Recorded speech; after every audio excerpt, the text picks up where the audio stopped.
My name is Cybelle Barthelmess, and I am an adjunct faculty for the Global Studies program here at APU. And I am passionate about racial diversity. So I, as a white, cisgender, able-bodied, heterosexual Christian woman, I have the privilege in the morning to wake up and to care about racial justice, or to not even think about my race.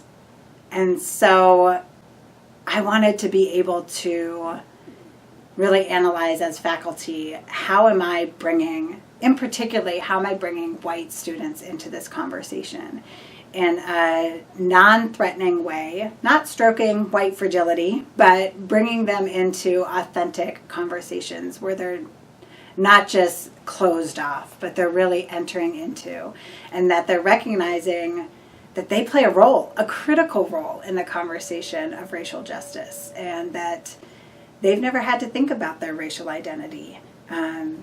Well, I noticed and I observed that, in particular, white male students, their entire countenance would just kind of crumble and close down when the conversation of race came into play.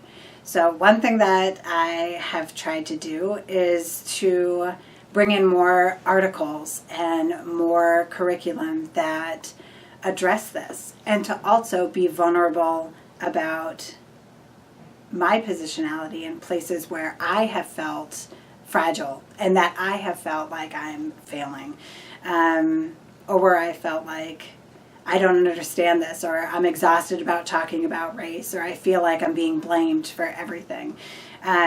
So being vulnerable in that has allowed other white students to come into that conversation.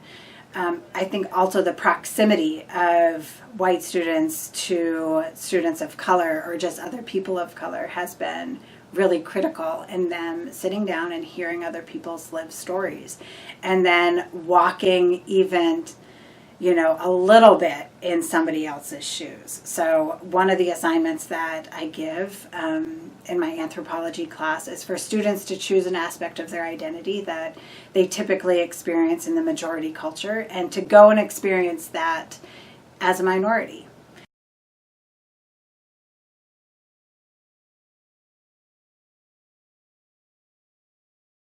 Just a strategic and a helpful way to bring students into understanding even a microcosm of what it is to experience that every day. And it also gives them a framework and some language about feeling like they're the other.